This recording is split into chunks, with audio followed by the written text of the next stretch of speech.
You walk down these streets with a Trump hat, people will say the most horrific things to you, including calling you a fascist. I'm trying to prevent World War III. Yeah, I don't understand why they do that. I just love so many of his fascist policies, but I can't just like openly support him. Dude. By the way, this is precisely the reason why I say there are no more silent majority. What you see is what you get, folks. What you see is what you get, okay? What you see is what you get, folks. There are no more. Okay, Austin, stop yelling. The mic is picking you up. People are no longer like, oh, I'm so scared of being a Trump supporter in public or anything like that. They're not. They love it. They wear it proudly on their chest.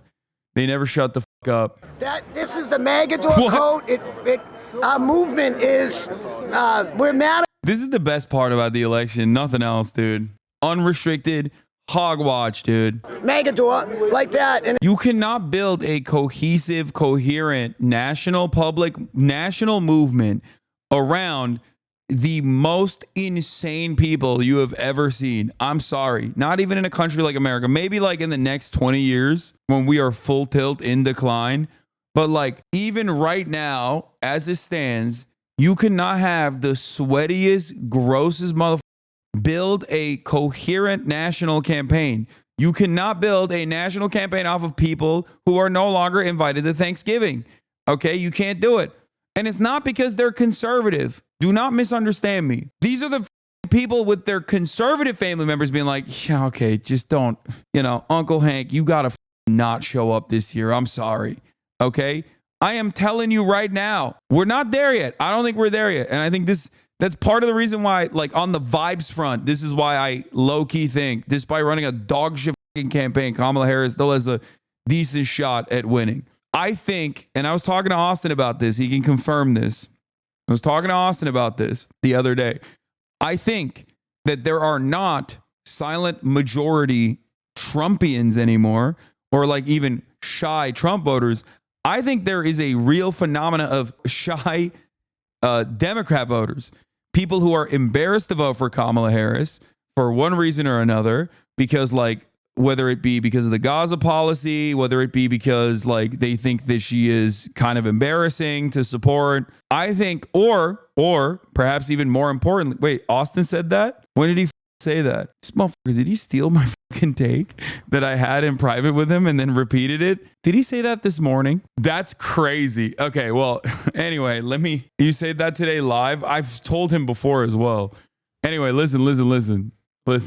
Like I was saying, I think that the real phenomenon that you are going to see, this is vibes based for the most part, is the actual shy Kamala Harris voter. This, you might say, is copium. But I do think that, especially in the suburbs, due to an unrestricted amount of political violence that comes your way if you openly back the Democrats in a red state or in a red area or in an area that you perceive as a red area, specifically in swing states and swing districts, I think there are a shit ton of people who want to vote for Kamala Harris. Like, they don't really like her that much. They're not, like, they don't have the permission to be like, nah, that's my candidate. Fuck you. Because it's Kamala Harris. Why the fuck would you do that? But I genuinely think, especially because Republicans have gotten so fucking unhinged, that there are people who just don't want to put a sign up on their front yard because they don't want to get a brick through their window.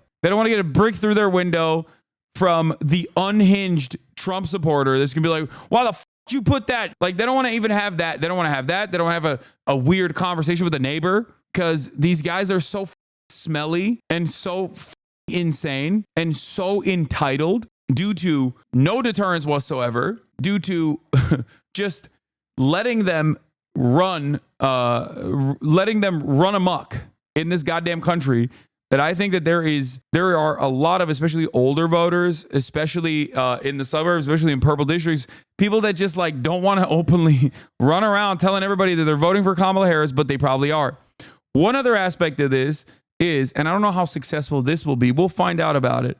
I was telling Austin, like, you'll see, if I'm correct, you'll see the New York Times write an article about like the silent majority actually was for Kamala Harris. Like, the real silent majority in America, how purple districts swung for Kamala Harris with these quiet voters. Okay, that's the title. I'm giving you the fucking headline. I'm giving you the title. If Kamala Harris wins, this is the reason. They're going to say the shy Kamala Harris voter was real.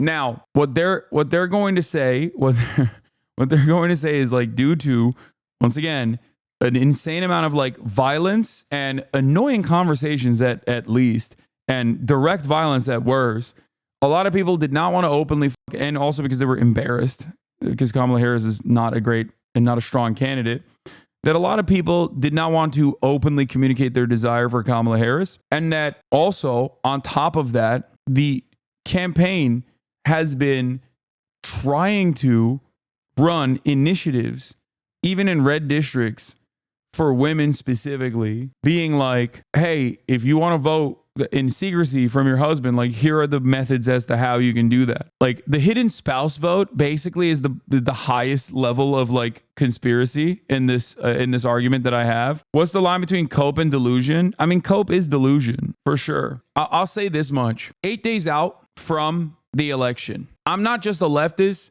I am the largest left Democrat content creator, independent content creator in North America. And as that person, I should be the number one enemy of all Democrats right now. And even I am not only not getting that many attacks, people are still saying like, oh, you're in the tank for Trump, blah, blah, blah. They are, of course they are. But the amount of anger and resentment that I at least personally tracked originally in 2016 and even in 2020, in both instances where I literally openly was in the tank for both Hillary Clinton and then for Joe Biden, in a way that I'm not for Kamala Harris. And yet the criticisms that I have gotten are so softer, so much more limited from the ride or die Democrats.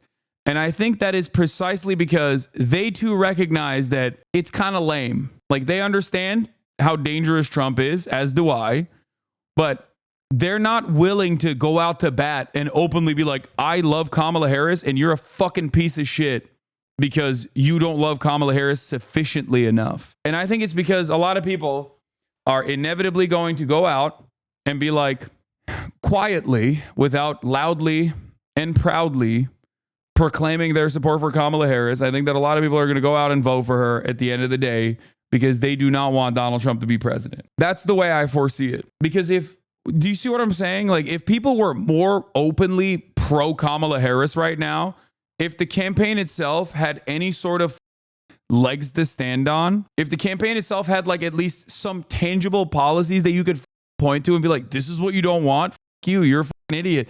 Because like in 2020, people will be like, you're not sufficiently pro Joe Biden. You just want undocumented migrants to be killed. They can't say that anymore. That doesn't mean they won't vote for Kamala Harris, but that means that they're not very openly promoting Kamala Harris. Half the time, people that yell about Kamala Harris and about how people are not voting for Kamala Harris are usually outflanking the campaign. They are actually putting forward messages that the campaign not only has not put forward, but is objectively against. Actual policies, housing agenda, Medicare agenda, price controls. Dude, I have time and time again. The housing agenda is, come on. Medicare agenda, light, but expanding Medicare for at-home care is great. Came very late. There hasn't been enough messaging around it.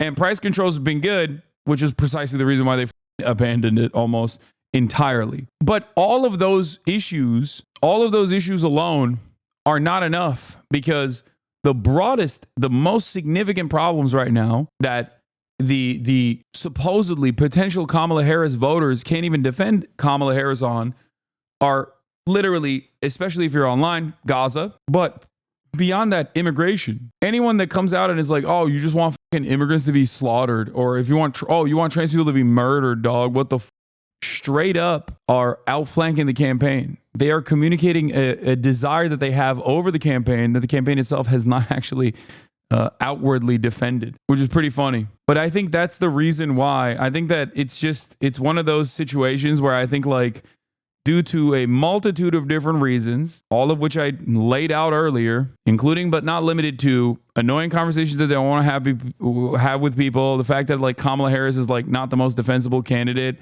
and also last but not least, the fact that people don't want to get absolutely destroyed with political violence, like physical harm to themselves. I think that there's a lot of shy Kamala voters out there. But we'll see. How's a cynical Ro? Yeah, this is funny. Ro Khanna, these cynical Harris Cheney billboards are all over Dearborn and Southeast Michigan. Residents in the area are getting mailers with the two linked. How is this cynical, Ro? Harris decided to make a woman who supported every war in her lifetime and supported torturing people a campaign surrogate. Trump did not mind control Harris into doing this. By the way, a simple test of whether an endorsement is working in your favor is whether the other campaign keeps highlighting it. A very simple test, actually. Personally, Kamala Harris's campaign has done everything it can to basically lose this election. They still might win, but Kamala Harris is doing everything she can to lose the election. And the Democratic Party is going to learn the worst lessons possible from this. They're going to use this to be like, see, we went to the middle and we won because we were moderate. No one will remember that there was no reason to do that, and that the most significant poll bump that you got was when you didn't do that, when you did the exact opposite. They were like, all right, we saw like an 8 to 10 point swing in the polls. Let's stop. We're getting ahead of ourselves. That's literally what happened. Almost overnight, they saw a 10-point swing. And then they were like, all right, guys, we're getting a little ahead of ourselves. We might actually have to win this election with like really significant percentages. We can't fucking do that. I'm on the persuasion text team and we're literally only texting Republicans. They could have stuck with, that's weird. They're being weird. We want to help Americans. And they could have just reiterated and defended Tim Walz's agenda in Minnesota. That's it. That would have been your winning ticket. It would not be a matter of discussion.